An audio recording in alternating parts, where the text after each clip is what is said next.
அன்பான என் அன்பு சகோதர சகோதரிகளே,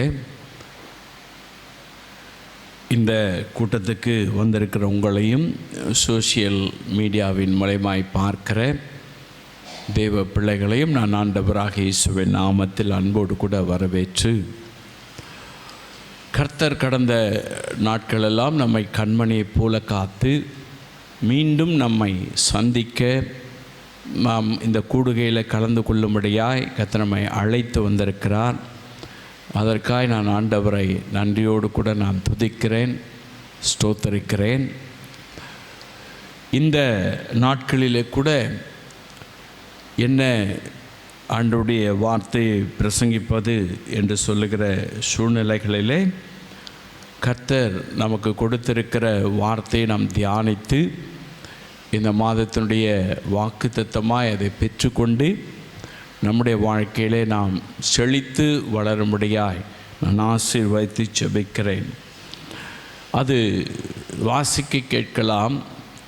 யோவான் எழுதின சுவிசேஷம் 15ஆம் அதிகாரம் 4ஆம் வசனத்துடைய முற்பகுதியை வாசிக்க கேட்கலாம். யோவான் 15ஆம் அதிகாரம் 4வது வசனம். என்னில் நிலைத்திருங்கள், என்னில் நிலைத்திருங்கள், நானும் உங்களில் நிலைத்திருப்பேன். நானும் உங்களில் நிலைத்திருப்பேன். போதும். ஆண்டவர் சொல்லுகிறார், என்னில் நிலைத்திருங்கள், நானும் உங்களில் நிலைத்திருப்பேன். பிரியமானவர்களே, அந்த அதிகாரத்தில் நீங்கள் வாசிங்கனாக்கா, அவரில் நிலைத்திருந்தால் என்ன ஆசீர்வாதம் கிடைக்குது, அவர் நிலைத்திருந்தால் என்ன நன்மைகள் கிடைக்கிறது என்பதையெல்லாம் அங்கு வாசித்து பார்க்க முடியுது, நம்ம அறிந்து கொள்ள முடிகிறது. ஆண்டவர் நமக்கு வாக்கு செய்கிறார், என்னில் நிலைத்திருங்கள், நானும் உங்களில் நிலைத்திருப்பேன். எவ்வளோ பெரிய ஆசீர்வாதமான காரியத்தை ஆண்டவராக இயேசு கிறிஸ்து சொல்லுகிறார் பாருங்கள். இயேசு நம்மில் நிலைத்திருந்தால் நமக்கு எல்லா விதமான ஆசீர்வாதங்களும் எல்லா விதமான நன்மைகளும் நமக்கு எதிர்ப்பே இல்லாதபடிக்கு அவர் ஒரு பெரிய பாதுகாப்பை நமக்கு கொடுத்து அவர் நம்மை வழி நடத்துகிற காரியத்தை நம்மால் அறிந்து கொள்ள முடியும். பிரியமானவர்களே, அவர் வாக்கு தத்தங்களின் தேவன். அவர் பொய் சொல்லுவதற்கு மனிதனும் அல்ல, மனம் மாறுவதற்கு மனுப்புத்திரனும் அல்ல. அவர் சொன்னார்னாக்கா சொன்னது தான். நீங்கள் அவரில் நிலைத்திருந்தால் அவர் நம்மில் நிலைத்திருப்பேன் என்பதாக. எனக்கு அன்பானவர்களே, உங்களுக்கு ஒரு சில கேள்விகள் வந்திருக்கலாம். ஆண்டவர் என்னில் நிலைத்திருக்கிறாரா? அவர் சொன்ன வார்த்தையின்படி நான் அவரில் நிலைத்திருக்கிறேனா என்பதாக உங்களுக்கு கேள்விகள் வரலாம். பிரியமானவர்களே, யார் கர்த்தரில் நிலைத்திருப்பார்கள்? எப்படிப்பட்டவர்கள் கர்த்தரில் நிலைத்திருப்பார்கள் என்பதாகத்தான் நான் உங்களுக்கு அதை விளக்கி காண்பித்து நான் ஜெபிக்க விரும்புகிறேன். வாசிக்கலாம். அவரில் எப்படிப்பட்டவர்கள் நிலைத்திருப்பார்கள்? நீதிமொழிகளின் புஸ்தகம் 19ஆம் அதிகாரம் 23ஆம் வசனத்தை வாசிக்கும் பொழுது இந்த வேத பகுதி சொல்லுகிறது பாருங்கள். நீதிமொழிகள் 19:23. கர்த்தருக்கு பயப்படுதல், கர்த்தருக்கு பயப்படுதல் ஜீவனுக்கு ஏதுவானது, ஜீவனுக்கு ஏதுவானது. அதை அடைந்தவன் திருப்தி அடைந்து நிலைத்திருப்பான், திருப்தி அடைந்து நிலைத்திருப்பான். தீமை அவனை அணுகாது, தீமை அவனை அணுகாது. என்ன அர்த்தம்? ஆண்டவருடைய வசனம் சொல்லுகிறது பாருங்க. கர்த்தருக்கு பயப்படுகிறவன் நிலைத்திருப்பான். ஹல்லேலூயா. ஆண்டவரிலே நிலைத்திருக்கணும் அப்படின்னு சொன்னாக்கா, இயேசுவிலே நாம் நிலைத்திருக்கணும், அவர் நம்மிலே இருக்கணும் அப்படின்னு சொன்னாக்கா, அதுக்கு மிக முக்கியமாய் ஆண்டவர் சொல்லுகிற காரியம், அவருக்கு பயப்படுகிறவர்களிலே தான் கர்த்தர் நிலைத்திருப்பார். நாம் நிலைத்திருக்க முடியும். ஹல்லேலூயா. எனக்கு அன்பானவர்களே, கர்த்தருக்கு பயப்படுகிற பயம் பார்த்தீங்கன்னு சொன்னாக்கா நிறைய பேருடைய வாழ்க்கையில் குறைந்து விட்டது. இந்த உலகத்தினுடைய காரியத்துக்கு பயப்படுவோம். சில நேரங்களில் பார்த்தா சில மனிதர்களை பார்த்து நமக்கு ஒரு பயம் வரும். சில நேரங்களில் பார்த்தீங்கன்னாக்கா அந்த நாட்களை பார்த்த உடனே சிலருக்கு பயம் வரும். சிலருக்கு பார்த்தீங்கன்னா கடன்காரர்களை பார்த்தாக்கா ஒரு பயம் வந்துடும். சிலருக்கு பார்த்தீங்கன்னு சொன்னாக்கா இருட்டில் போனாக்கா பயம் வந்துடும். சிலருடைய முகத்தை பார்த்துட்டாக்கா ஐயோ இன்னைக்கு போச்சு அப்படின்னு பயம் வந்துடும். பல காரியங்களை குறித்து பயம், அநேக காரியங்களை குறித்து நாம் பயப்படுகிறோம். ஆனால் கர்த்தருக்கு பயப்படுகிற பயம் எப்படிப்பட்டதாக இருக்கிறது? கர்த்தருக்கு பயப்படுகிற பயம் நம்மிலே இருக்கும் பொழுதுதான் நாம் அவரில் நிலைத்திருக்க முடியும். ஆண்டவருக்கு பயப்படுறோன்னு சொல்லுவோம், ஆனால் பார்த்தீங்கன்னாக்கா நம்முடைய வாழ்க்கையில் அந்த உண்மையான பயம் இருக்காது. மற்ற காரியத்துக்கெல்லாம் பயப்படுவதற்கு நாம் முன் வருவோம். மற்ற எல்லா காரியத்தையும் கண்டு பயப்படுவோம். மற்ற பாம்பை பார்த்தா பயப்படுவோம், மிருகத்தை பார்த்தா பயப்படுவோம், சிலர் பூனையை பார்த்தால பயப்படுவோம், சிலர் நாயை பார்த்தா பயப்படுவோம். பல காரியங்களை பார்த்து பயப்படுறோம். ஆனால் உண்மையாகவே நம்முடைய இருதயத்தில் கர்த்தருக்கு பயப்படுகிற பயம் இருக்கான்னு கேட்டாக்கா அது கேள்விக்குறி தான். சர்ச்சுக்கு போவோம், வேதத்தை வாசிப்போம், நான் ஆவிக்குரியன்னு சொல்லுவோம், நான் தேவனுடைய பிள்ளைன்னு சொல்லுவோம். ஆனால் நம்முடைய இருதயத்தில் அவருக்கு பயப்படுகிற பயம் இல்லை. அப்படி பயப்படாத பட்சத்தில் தான் அவரிலே நிலைத்திருக்க முடியறதில்லை, ஜெபிக்க முடியறதில்லை, வேத வசனங்களை வாசிக்க முடியறதில்லை, சரியாய் ஆண்டவருக்குள்ளாய் நம்முடைய வாழ்க்கையை நாம் அமைத்து கொள்ள முடிகிறதில்லை. பிரியமானவர்களே, கர்த்தருக்கு பயப்படுகிற ஒரு மனிதன்தான் அவரில் நிலைத்திருக்க முடியும். அப்படி கர்த்தருக்கு பயப்படாத மனிதன் அவர்களை நிலைத்திருக்க முடியாது. வேதத்தில் நீங்கள் வாசித்து பார்க்கும் பொழுது யோசேப்பு என்று சொல்லுகிற ஒரு மனிதனை குறித்து வேதத்தில் வாசிக்கிறோம். இவன் அடிமையாய் தூர தேசத்துக்கு விற்கப்படுகிறான். அப்படி தூர தேசத்துக்கு விற்கப்படும் பொழுது பார்த்தீங்கன்னு சொன்னாக்கா அவன் ஒரு அரண்மனையில் வேலை செய்வதற்காக ஒப்புவிக்கப்படுகிறான். அந்த அரண்மனையில் பார்த்தீங்கன்னாக்கா ராஜாவுக்கு எல்லாவற்றையும் செய்கிற ஒரு பணியை அவன் செய்து கொண்டிருக்கிறான். அந்த இடத்துல அவனுக்கு ஒரு பெரிய சோதனை வருகிறது. அப்படி சோதனை வரும் பொழுது அவன் சொல்லுகிறான் பாருங்க, ஆதியாகமம் 39ஆம் அதிகாரம் 8-9 வசனங்களில் வாசித்து பார்க்கும் பொழுது எப்படி ஆண்டவருக்கு அவனுடைய இருதயம் பயப்படுகிறதாய் இருக்கிறது என்பதை அங்கு நாம் அறிந்து கொள்ள முடியும். வாசிக்கலாம். அவனோ தன் எஜமானுடைய மனைவியின் சொல்லுக்கு இணங்காமல் சொல்லுக்கு இணங்காமல் அவளை நோக்கி இதோ வீட்டிலே என்னிடத்தில் இருக்கிறதில் யாதொன்றை குறித்தும் என் ஆண்டவர் விசாரியாமல் தமக்குண்டான எல்லாவற்றையும் என் கையில் ஒப்புவித்திருக்கிறார். இந்த வீட்டிலே என்னிலும் பெரியவன் இல்லை. நீ அவருடைய மனைவியாய் இருக்கிறபடியால் உன்னை தவிர வேறொன்றையும் அவர் எனக்கு விலக்கி வைக்கவில்லை. இப்படி இருக்க நான் இத்தனை பெரிய பொல்லாங்குக்கு உடன்பட்டு தேவனுக்கு விரோதமாய் பாவம் செய்வது. அவன் சொல்றதை கேளுங்க, தேவனுக்கு விரோதமாய் பாவம் செய்வது எப்படி என்றான். ரொம்ப அழகா சொல்றான் பாருங்க. இந்த வீட்டில் எல்லாவற்றையும் என்னுடைய எஜமான் எனக்கு கொடுத்திருக்கிறார். ஆனால் நீ அவருடைய மனைவியாக இருக்கிறபடினால் உன்னை தவிர எல்லாவற்றையும் ஆண்டவர் எனக்கு கீழ்ப்படுத்தியிருக்கிறார், எல்லாவற்றையும் கொடுத்திருக்கிறார். அதனால் நீ சொல்கிறத என்னால் கேட்க முடியாது. ஏன்னு கேட்டினாக்கா, இத்தனை பெரிய பொல்லாங்குக்கு தேவனுக்கு விரோதமாய் பாவம் செய்வது எப்படி என்பதாக அவர் கேள்வி கேட்கிறார். இப்போ பாருங்க, அந்த இடத்துல ராஜா இல்லை, ராஜாவுடைய மனைவி இருக்கிறார். அவருடைய விருப்பத்துக்கு இணங்கும்படியாக இவன் இணங்கி போயிருக்கலாம், அல்லது யாரும் கேள்வி கேட்கறதுக்கு இல்லை. அந்த தேசத்தினுடைய ராணி அவங்க, அந்த தேசத்தில் அவன் அரண்மனையில் இருக்கிறான், யாரும் பார்க்கல. அந்த அரண்மனையில் இருக்கும் பொழுது அவன் என்ன வேண்டுமானாலும் செய்திருக்கலாம். ஆனால் பாருங்க, அவன் தேவனுக்கு பயந்தபடியினால், தேவனுக்கு பயப்படுகிற ஒரு மனிதனாய் இருந்தபடியினால், இத்தனை பெரிய பொல்லாங்குக்கு நான் உடன்படுவது அல்லது இந்த பாவத்தை செய்வது எப்படி என்று கேள்வி கேட்கிறார். தேவன் பெரியவர் என்பதை அவன் அறிந்திருக்கிறான். தேவனுக்கு பயப்படுகிற பயம் அவனுடைய இருதயத்தில் இருந்தது.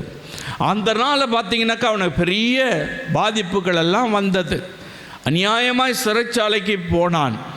ஆனால் கர்த்தர் அவனுக்குள் நிலைத்திருந்தபடியினால், அவன் கர்த்தருக்குள் நிலைத்திருந்தபடியினால் அவன் அந்த தேசத்தினுடைய பிரதானியாய் கர்த்தர் உயர்த்தினார். அந்த தேசத்தில் அவனை உயர்த்தி கர்த்தர் ஆசீர்வதித்தார். காரணம் என்ன தெரியுமா? அவன் தேவனுக்கு பயப்படுகிற ஒரு மனிதன்.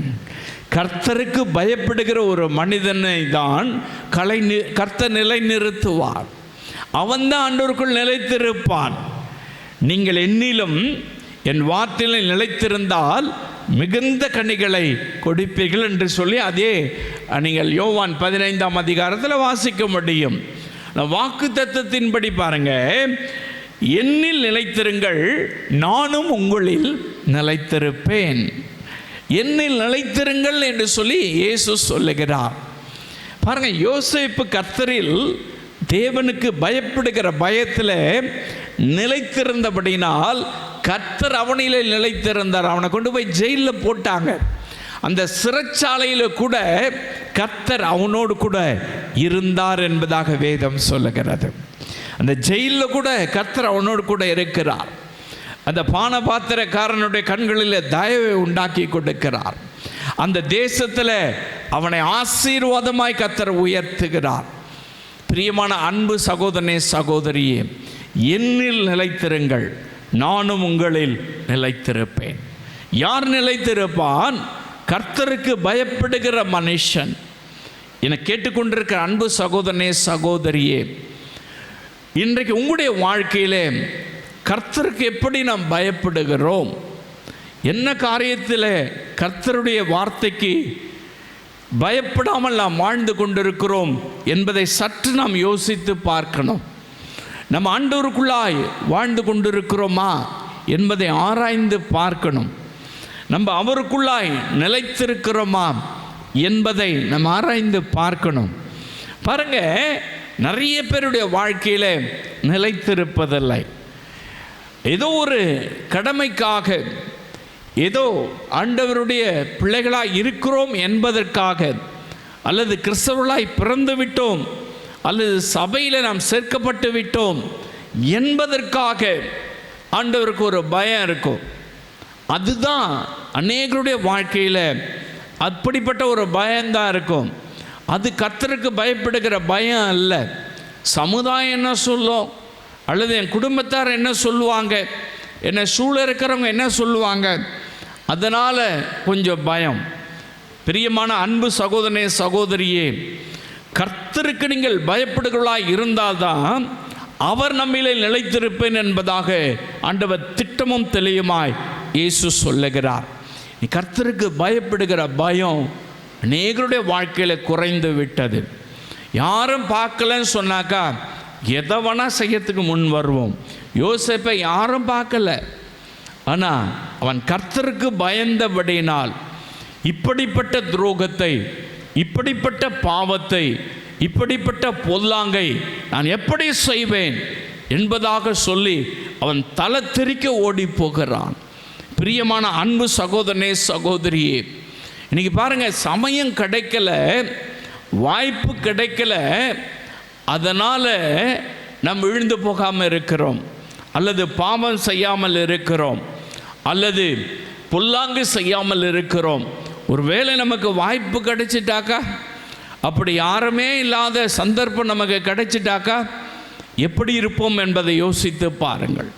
அநேகருடைய வாழ்க்கையில் விழுந்து போவதற்கான காரணம் அல்லது ஆண்டவருடைய அரவணைப்பை விட்டு தூரமாய் போவதற்கான காரணம், அவர் கொடுத்திருக்கிற ஆசீர்வாதங்களை இழப்பதற்கான காரணம் கர்த்தருக்கு பயப்படுகிற பயம் இல்லை.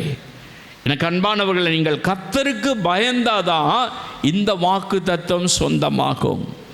என்னில் நிலைத்திருங்கள், நானும் உங்களில் நிலைத்திருப்பேன். அவர் உண்மையுள்ள தேவன். அவர் நம்மளை நிலைத்திருக்கணும்னு சொன்னாக்கா நாம் அவரில் நிலைத்திருக்கணும். அவரில் யார் நிலைத்திருப்பார்? கர்த்தருக்கு பயப்படுகிற ஒரு மனிதன்தான் அவரில் நிலைத்திருக்க முடியும். இரண்டாவது வேதம் என்ன சொல்லுகிறது? யார் நிலைத்திருப்பார்கள்? வாசித்து பார்க்கலாம். 1 யோவான் 2ஆம் அதிகாரம் 17ஆம் வசனத்தை வாசிக்கலாம். 1 யோவான் 2ஆம் அதிகாரம் 17ஆம் வசனத்தை வாசிக்கலாம். உலகமும் அதன் இச்சையும் ஒழிந்து போகும்.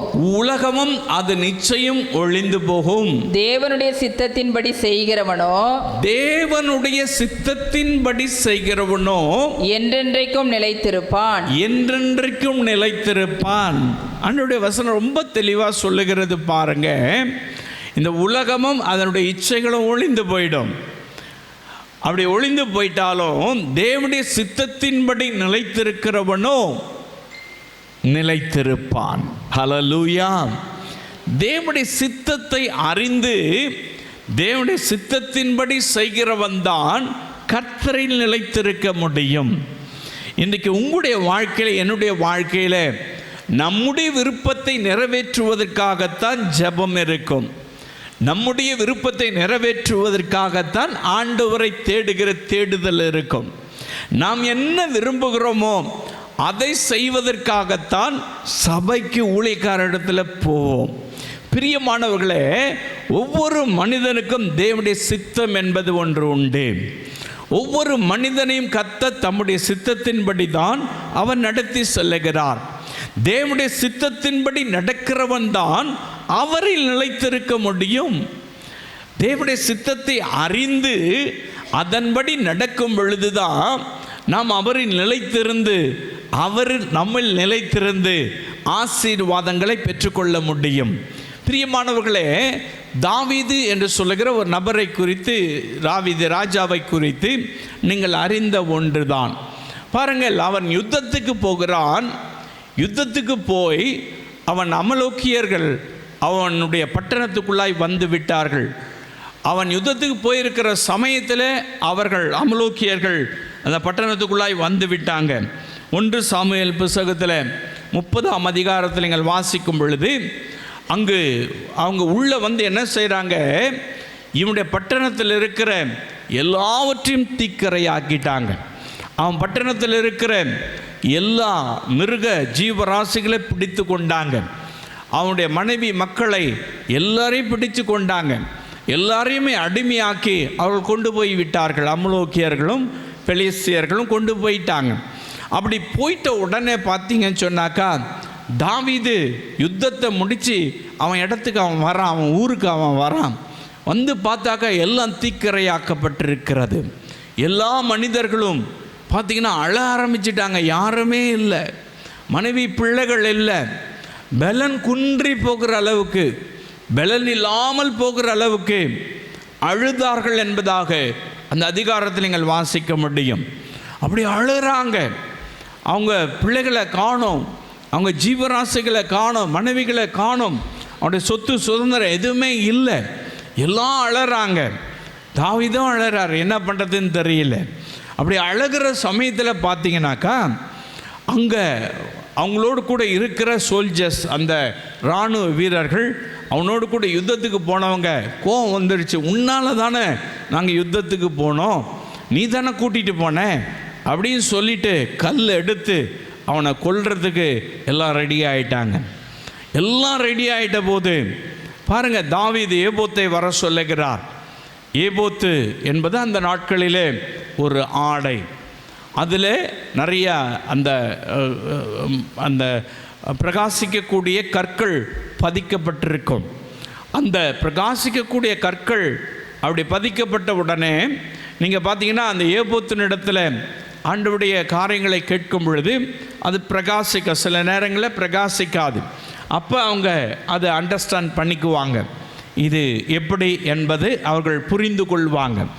பாருங்கள், அப்போ ஏபோத்தை வர சொல்கிறார். அப்படி வர சொல்லி தாவீது சொல்கிறார் பாருங்கள், வாசிக்கலாம். அந்த 1 சாமுவேல் புத்தகத்தில் 30ஆம் அதிகாரம் 8ஆம் வசனத்தை வாசிக்கலாம். தாவீது கர்த்தரை நோக்கி நான் அந்த தண்டை பின்தொடர வேண்டுமா, அதை பிடிப்பேனா என்று கேட்டான். அதற்கு அவர் அதை பின்தொடர், அதை நீ பிடித்து சகலத்தையும் திருப்பிக் கொள்வாய் என்றார். பாருங்க, தாவீது ஒரு பெரிய இராணுவ வீரர். தாவீது கூட ஏகப்பட்ட சோல்ஜர்ஸ் இருக்காங்க. தாவீது யுத்தத்துக்கு தான் போயிட்டு வந்திருக்கிறான். அவன்கிட்ட நிறைய வெப்பன் இருந்திருக்கும், நிறைய ஆயுதங்கள் எல்லாம் இருந்திருக்கும். வாங்க நம்ம போகலாம் அப்படின்னு சொல்லிட்டு எல்லாரையும் கூட்டிகிட்டு அவன் போன திசையை நோக்கி அவன் போயிருக்கலாம். ஆனால் பாருங்கள், தாவீது கர்த்தருடைய சித்தத்தை கேட்கிறான். ஆண்டவரே, நான் பின்தொடரலாமா வேண்டாமா என்பதை தாவீது கர்த்தருடைய சித்தத்தை கேட்கிறான். பிரியமானவர்களே, கர்த்தருடைய சித்தத்தை கேட்டு கர்த்தர் அனுமதித்த போது அவன் திரும்பி போய் எல்லாவற்றையும் திருப்பி கொண்டு வந்து விட்டான். இதுதான் கர்த்தருக்குள்ளாய் நிலைத்திருக்கிற ஒரு மனிதனுக்கு கர்த்தர் செய்கிற அற்புதங்கள். இன்றைக்கி அநேகருடைய வாழ்க்கையில் பார்த்தீங்கன்னாக்கா, ஏதோ ஒரு பிரச்சனை வந்துச்சுனாக்கா கர்த்தரிடத்தில் கேட்கறது கிடையாது, ஊழியக்காரர்கிட்ட போய் கேட்பாங்க. அல்லது சிலர் பார்த்திங்கனாக்கா அவங்க என்ன நினைக்கிறாங்களோ அதை செய்ய முற்படுவாங்க. அவங்களுடைய விருப்பத்தை நிறைவேற்றுவதற்கு என்னென்ன காரியம், என்னென்ன சோர்ஸ் இருக்குதோ அந்த உலக பிரகாரமாய் அதை தேடுவார்கள். பிரியமானவர்களே, அப்படி தேடி ஃபெயிலியராய் நிற்கிறவங்களும் அநேகரை நான் பார்த்துருக்கிறேன். என்னை கேட்டுக்கொண்டிருக்கிற அன்பு சகோதரனே, சகோதரியே, நீங்கள் கர்த்தருக்குள்ளாய் நிலைத்திருக்கணும் சொன்னாக்கா அவருடைய சித்தத்தை அறிந்து அதன்படி செய்யணும். அவருடைய சித்தத்தின்படி செய்கிறவன் தான் அவரில் நிலைத்திருக்க முடியும். தாவீது கர்த்தரிடத்தில் கேட்கிறான். அவனுக்கு எவ்வளவோ காரியங்கள் இருந்தது. உடனே அவன் யுத்தத்துக்கு புறப்பட்டு போயிருக்கலாம். எல்லா வீரர்களும் பக்கத்தில் இருக்கிறார்கள். அவனுக்கு எல்லா ஆயுதங்களும் இருக்கிறது. யார் எங்கள் இடத்துக்கு வந்தது, யார் எங்களுடைய நகரத்தை எல்லாம் தீக்கரையாக்கினது என்று சொல்லி, வா நாம் தொடர்ந்து அவனை போய் பிடித்து அவனை அழித்து விடலாம் என்று சொல்லி அவனுடைய விருப்பத்தின்படி அவன் செய்திருக்கலாம். அவனுக்கு அந்த பலன் இருந்தது, அந்த சோர்ஸ் அவனுக்கு இருந்தது. அதையெல்லாம் அவன் பெரிதாய் நினைக்கவில்லை. அதையெல்லாம் அவன் பார்த்தீங்கன்னு சொன்னாக்கா அது மேன்மையாய் நினைக்கவில்லை. எங்களால் தான் முடியல, அது அப்படி அவன் நினைக்கவே இல்லை. அவன் என்ன நினைச்சான், கர்த்தர் என்ன சொல்கிறாரோ அதை செய்யணும், கர்த்தர் என்ன சொல்கிறாரோ அதன்படி நடக்கணும். அதுதான் அவனுடைய விருப்பம். அதுதான். அப்படி ஒரு ட்ராஜடியான நேரத்தில், ஒரு நெருக்கமான நேரத்தில், அழுது கொண்டிருக்கிற நேரத்தில், புலம்புகிற நேரத்தில், கோபப்படுகிற நேரத்தில் அவன் செய்த காரியம் கர்த்தரை நோக்கி கேட்கிறான், தேவனுடைய சித்தத்தை கேட்கிறான். ஹல்லேலூயா. இன்னைக்கு தேவனுடைய சித்தத்தை நீங்கள் கேட்டு செய்வீங்கன்னு சொன்னாக்கா அவரில் நீங்கள் நிலைத்திருப்பீங்க. உங்கள் மாம்சீக பிரகாரமாய் நீங்கள் நினைக்கிறபடி நீங்கள் செய்வீங்கன்னு சொன்னாக்கா நீங்கள் அவருடைய காரியத்தில் நிலைத்திருக்கவில்லை என்பது தான் அர்த்தம். அதனால தான் நிறைய பேருக்கு தோல்வி, வாழ்க்கையில் தோல்வி, அவங்க எடுக்கிற காரியத்தில் தோல்வி, அவங்களுடைய எல்லா காரியங்களிலும் தோல்வியை சந்திக்கிறாங்க. ஏன்னாக்கா மாம்சீகமாக இறங்கிறதுனால, அவங்க விரும்புகிறபடி செய்கிறதுனால, அவங்களுக்கு இருக்கிற பலத்தை நம்பி, அவங்களுக்கு இருக்கிற படிப்பை நம்பி, அவங்களுக்கு இருக்கிற சோர்ஸை நம்பி அவங்க அப்படி இறங்கிறதுனால தான் தோல்வியை சந்திக்கிறாங்க. எனக்கு அன்பானவர்களே, கர்த்தருக்குள்ளே இருக்கிற மனுஷன் ஜெயம் பெறுகிற மனுஷனாயிருப்பான். நீங்கள் ஆண்டவருக்குள்ளாக இருக்கணும்னு சொன்னால் அவரில் நிலைத்திருக்கணும். அவரில் நிலைத்திருக்கணும்னு சொன்னால் அவருடைய சித்தத்தை அறிந்து அதன்படி செய்யணும். ஹல்லேலூயா. அவருடைய சித்தத்தின்படி செய்கிறவனை தான் கர்த்தர் ஆசீர்வதிக்க முடியும். அவருடைய சித்தத்தை அறிந்து செய்ய நீங்கள் முன் வருவீங்களா? இன்னைக்கு அவருடைய சித்தத்தின்படி செய்யறதுக்கு நீங்கள் ஒப்பு கொடுப்பீங்களா? பாருங்கள், சில நேரங்களில் கர்த்தர் சில காரியங்களை அனுமதிப்பார். சில காரியங்கள் நமக்கு தோல்வி போல இருக்கும். சில காரியங்கள் நமக்கு கைவிட்டு போகிற மாதிரி இருக்கும். அல்லது சில காரியங்கள் பார்த்தீங்கன்னாக்கா மாம்சத்தில் ஐயோ போச்சு அப்படின்னு சொல்லி நினைக்கிற மாதிரி இருக்கும். அதில் தேவனுடைய சித்தம் இருக்குது. ஹல்லேலூயா. சில காரியங்களை கர்த்தர் அப்படி அனுமதிப்பார். சில நேரங்களில் அப்படி அனுமதிப்பார். எனக்கு அன்பானவர்களே, தாவீது கர்த்தருடைய சித்தத்தின்படி செய்தபடினாலே தான் அந்த யுத்தத்தில் பாருங்க சகலத்தையும் திருப்பி கொண்டான். எல்லாவற்றையும் போய் யுத்த நேரத்தில் சகலத்தை திருப்பி கொண்டு அவன் வந்துட்டான். ஹல்லேலூயா. எனக்கு அன்பான அன்பு சகோதரனே சகோதரியே, நீங்கள் தேவனுடைய சித்தத்தை அறிந்து தேவனுடைய சித்தத்தின்படி செய்யும் பொழுது நீங்கள் அவரிலே நிலைத்திருப்பீர்கள். மூன்றாவது காரியம், அவரில் நிலைத்திருக்கணும் அப்படின்னு சொன்னாக்கா வேதம் என்ன சொல்லுகிறது? நீங்கள் வாசித்து பார்க்கலாம். ஆதியாகமம் 17ஆம் அதிகாரம் முதல் வசனத்தை வாசிக்கலாம். இந்த வேத வசனம் சொல்லுகிறது பாருங்க. ஆதியாகமம் 17ஆம் அதிகாரம் முதல் வசனம். ஆபிராம் 99 வயதான போது, ஆபிரகாம் 99 வயதான போது கர்த்தர் ஆபிராமுக்கு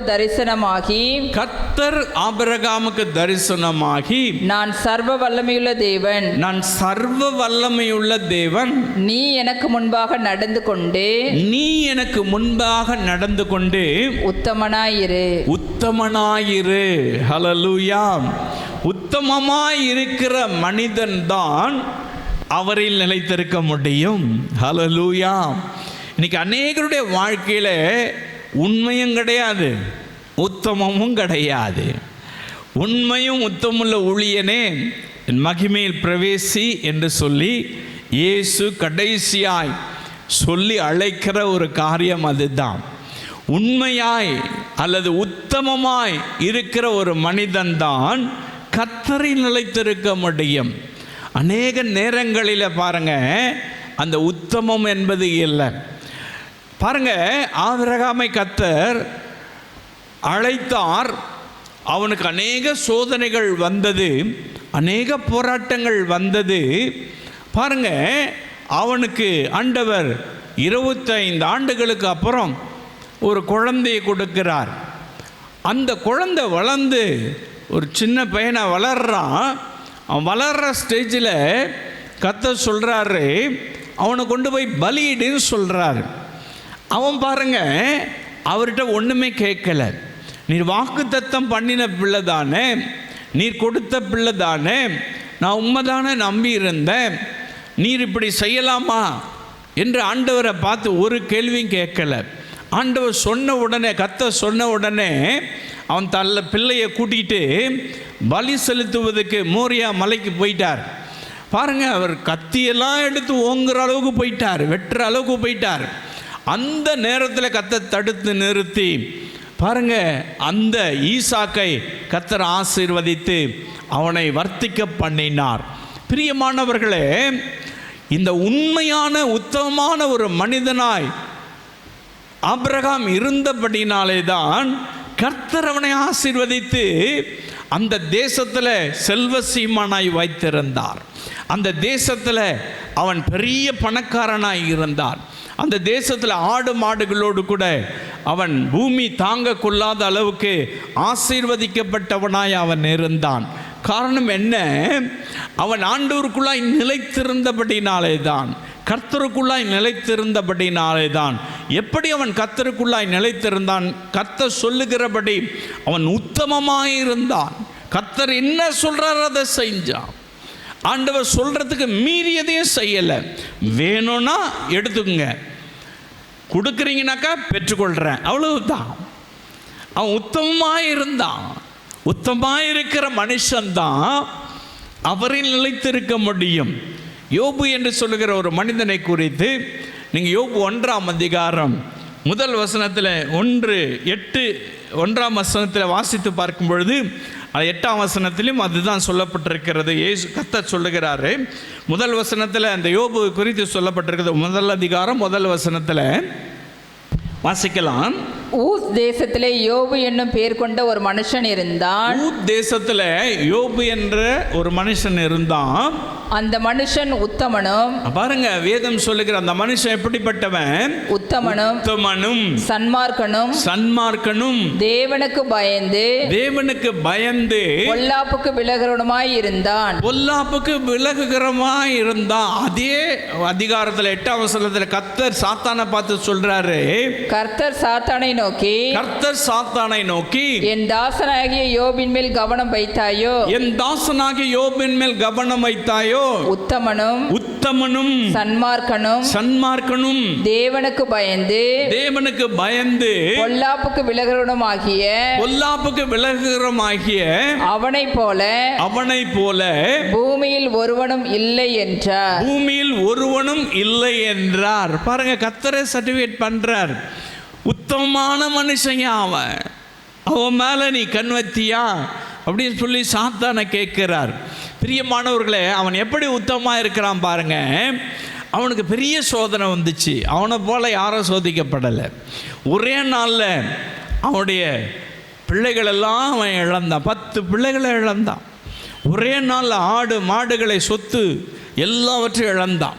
ஒரே நாளில் அவனுடைய சரீரத்தில் பயங்கரமான வியாதி வந்துடுச்சு. பயங்கர சோதனை, பயங்கர போராட்டம், பயங்கரமான சூழ்நிலைகள் வந்தது. அந்த சூழ்நிலை கூட அவன் உத்தமமாக இருக்கிறான். வேதம் சொல்லுகிறது பாருங்க.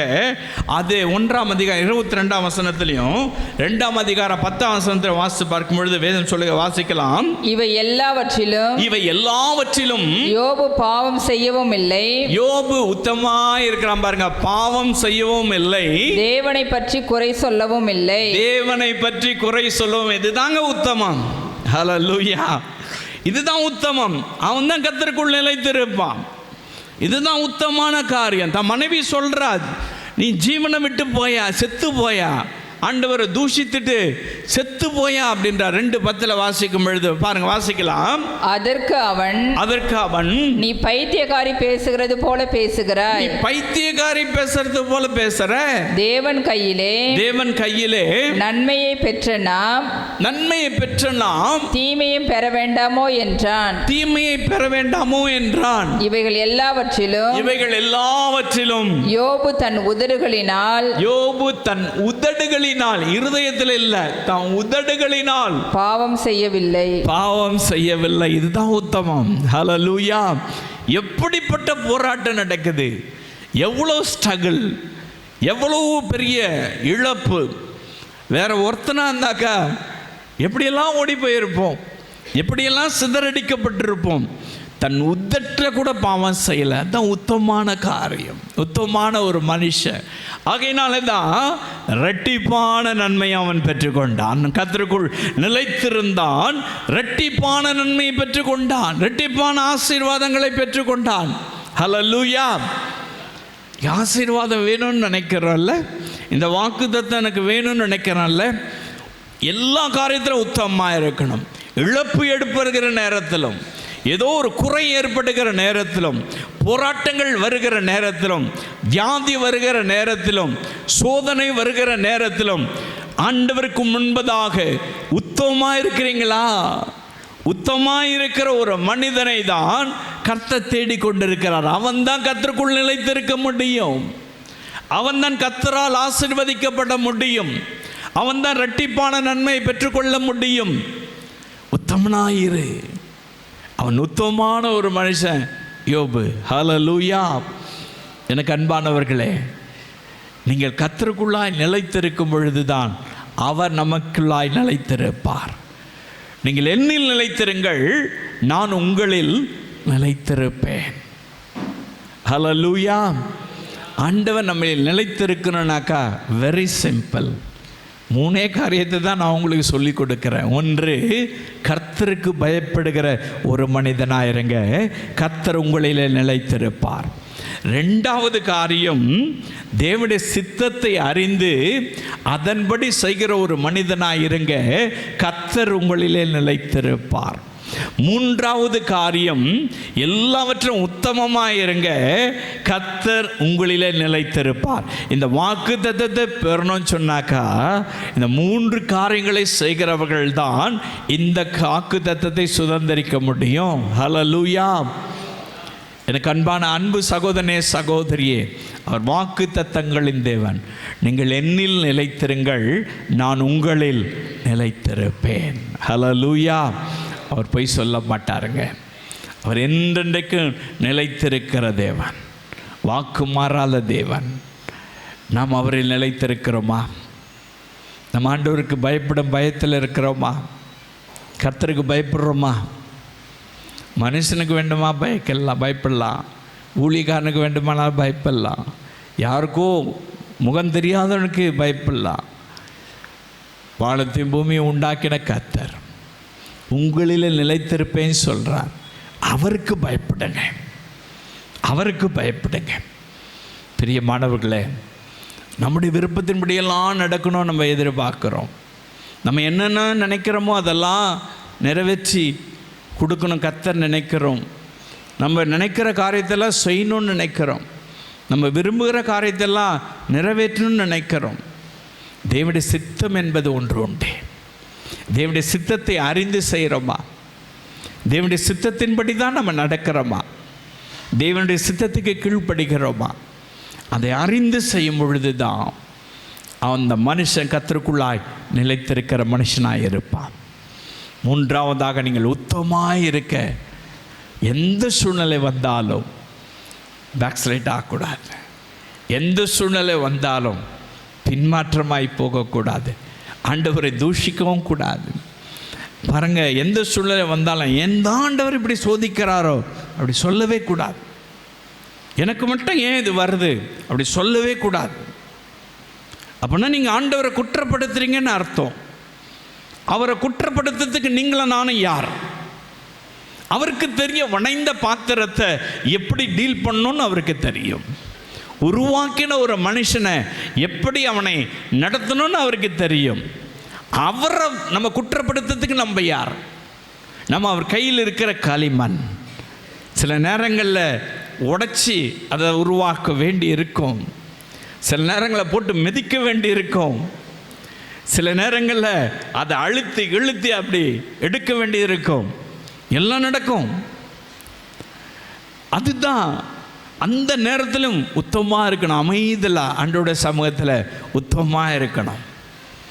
ஆபிரகாம் உத்தமமாக இருந்தார்ல, யோபு உத்தமமாக இருந்தார்ல, ஆசீர்வாதங்கள் எல்லாம் பெற்றுக்கொண்டாங்கல்ல. பிரியமானவர்களே, நீங்கள் உத்தமமாக இருக்கீங்களா? உத்தமமாக இருக்க ஒப்பு கொடுப்பீங்களா? உங்களை தான் கர்த்தர் ஆசீர்வதிப்பார். உங்களிலே தான் அவர் நிலைத்திருப்பார். ஹல்லேலூயா. வானத்தையும் பூமியும் உண்டாக்கின தேவன் என்னிலே நிலைத்திருக்கிறேன்னு சொல்கிறார். நம்மிலே நிலைத்திருக்கிறேன்னு சொல்கிறார். நம்மளே நிலைத்திருக்கணும்னு சொன்னார். நாம் உத்தமமாக இருக்க நம்மை அர்ப்பணிக்கலாம். நம்ம அவருக்கு பயப்படும்படியாய் நம்மை அர்ப்பணிக்கலாம். அவருடைய சித்தத்தை அறிந்து செய்யும்படியாய் நம்மை நாம் அர்ப்பணிக்கலாம். எல்லாம் எழும்பி நின்று ஆண்டவருடைய சமூகத்தில் நம்மை அர்ப்பணிக்கலாமா? இந்த தேவனுடைய வார்த்தை கேட்ட சோஷியல் மீடியாவில் மூலமை பார்த்த இந்த அன்பு சகோதர சகோதரிகளை நீர் ஆசீர்வதிங்க. என்னிலும் ஆண்டவரே கர்த்தாவே, ஆண்டவரே நீங்கள் அவங்களிலும் ஆண்டவரை நிலைத்திருக்க நீர் உதவி செய்வீராக. ஆண்டவரே, நீங்கள் பயப்படுகிற பயத்தை தாங்க உத்தமாய் நடக்க உதவி செய்வீராக. உங்களுடைய சித்தத்தை அறிந்து செயல்பட உதவி செய்வீராக.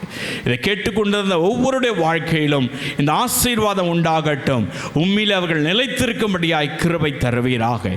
இயேசுவின் நாமத்தில் நல்ல பிதாவே.